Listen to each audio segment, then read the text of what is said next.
Welcome back, everybody. I hope you had fun going and executing Lab 1. Your ability to configure those Apache proxy pass configs, get all of that information set properly, and testing all those beacons successfully is extremely important and shows that you're going to be successful in this course. So great job. Let's jump into this next section. So now that we've wrapped up that section, I don't know if y'all remember, but we went hands-on first, and then I mentioned we had a little bit more administrative stuff to cover about red team assessments. So let's jump right in and cover those things right now. So assessment contracts. Why should red teams put contracts in place when we conduct an assessment? Well, number one, we need to obtain written approval from all system owners. And that's the really important part here, is all owners. Let's say you're assessing a customer that uses Amazon AWS to host their website. Well, you need to go contact Amazon and get their approval to go ahead and conduct that assessment. Or if other third parties are also involved in hosting various things of your customer, you need to go get their approvals as well. Remember, your red team assessments are only legal because of all of the written approval from all those system owners, so you might want to make sure you cover all your bases and get all that covered. The second thing it covers here is those customer expectations. And we're going to be covering a few of the things you'll see in these various assessments, but it helps set those customer expectations on what they can expect for your social engineering campaigns throughout the assessment and even some of your reporting requirements at the end. The third thing it covers here is deconfliction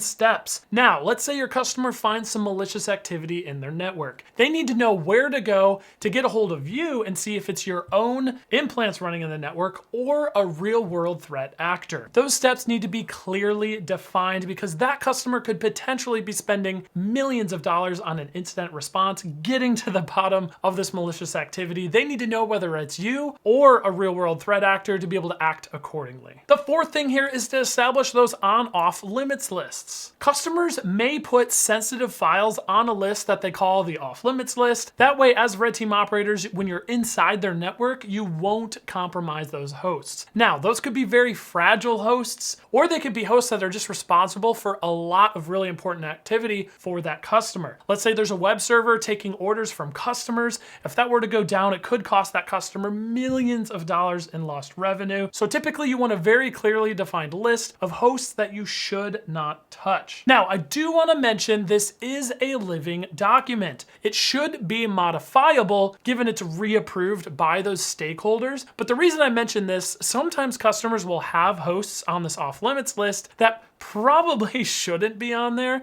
And as a red team operator, let's say you're working through this network, if you find a host that's extra vulnerable that you think you have an exploit against, it's always worth asking that customer, hey, this host looks really good. It's on the off limits list. I really want to try this. What are your thoughts? Can we see if we change that to on limits? And they may say, hey, actually, this is an older host that shouldn't have been off limits. Yeah, absolutely. Go after it. Or, they may validate and say, no, don't touch it. Go find something else. So moving on along here, what other things would you see in some of this kind of pre-documentation? Well, you'll see trusted agents listed. The red team needs trusted third parties in that customer organization that can help respond to any questions, typically, weekly briefs, updating the customer on your activity throughout the assessment. You need to be able to brief that stuff out with trusted third parties that are read into the operation. Because remember, most of the time these assessments are happening against customers whose defensive teams are not aware of the exercise. They want those defensive teams to respond as if this was a real breach. The other thing you'll see here is expectations around initial access. And the reason I bring this up, we're going to talk about the assume breach model. Assume breach is kind of a hot topic out there in the industry. I feel like more and more people are on board. I know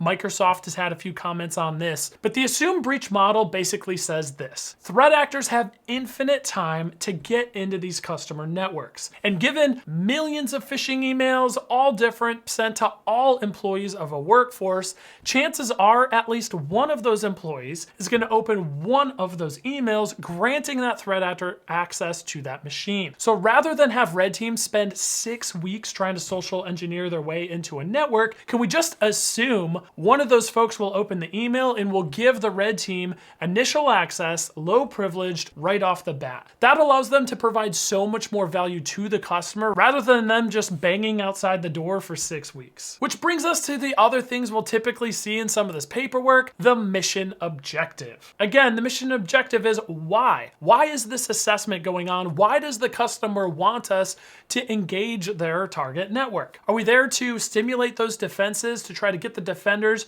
to run through their SOPs as if this was a real compromise by a real threat actor? Are we validating they're going to perform the required steps, check the required logs to actually find that compromise? Are we there to gain access to a very sensitive system on the network to prove, a threat actor could gain access, move through the network, and obtain access to that sensitive machine? Or are we there to test specific EDR capabilities? Maybe they just spent a ton of money on new security software running on all the hosts, and they want to make sure it can catch open source C2 frameworks. Again, this could be a variety of reasons, but typically there's an overarching mission objective to every red team engagement. Well, that's the end of our infrastructure and setup section. Hopefully you all had a great time, learned a ton about setting up a red team operation, not only your C2 framework infrastructure, but also some of the things you'll see in a rules of engagement document that kind of outline those customer expectations. Click through to the next video and we're going to be covering recon and research and development.